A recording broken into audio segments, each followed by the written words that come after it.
means to the citizens of the United States, we are anonymous. The time is now, Mr. President, to get your administration under control, and to move on the key issues that got you elected. Your promise to control immigration and thus keep us safer.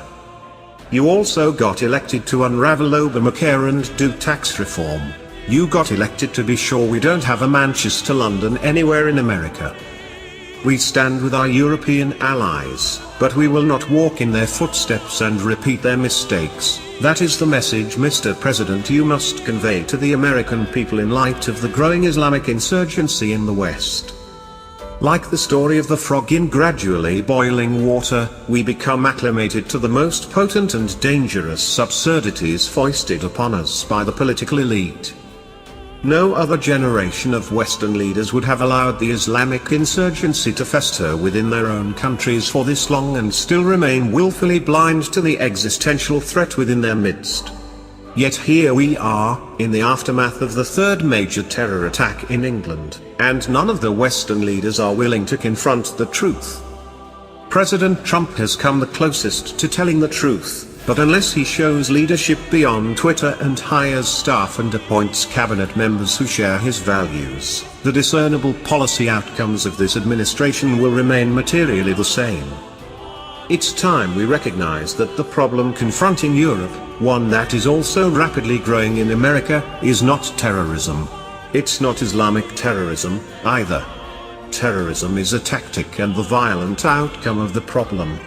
The source of the problem is a subversive culture of Islamic supremacy that rejects Western civilization, and is endemic to many, but not all, Muslims, not just a few. It is from this root that the deadly tactic of Islamic terror is cultivated.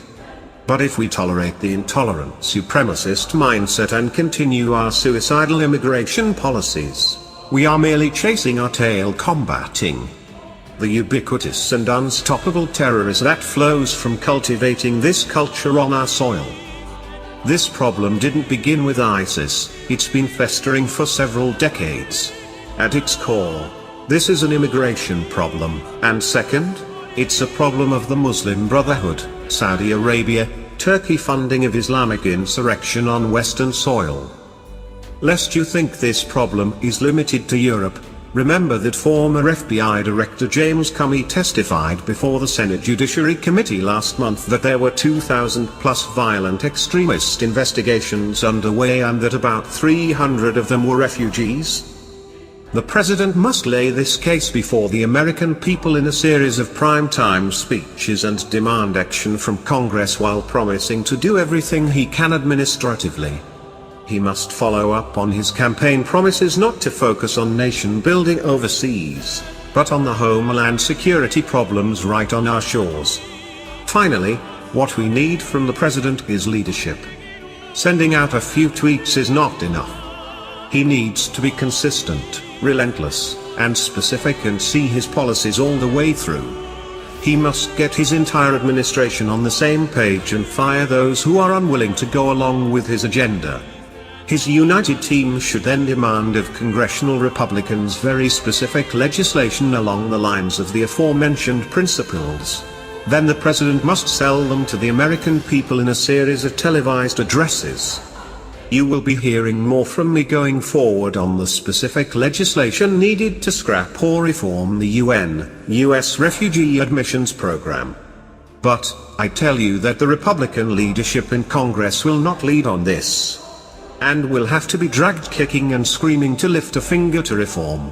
Rewrite the Refugee Act of 1980. In my view, there is only one thing the President can do to move Congress on the issue, and that is to put a complete halt to the Refugee Act. He must set the refugee admissions level at 0, and leave it there until reform measures are passed by Congress.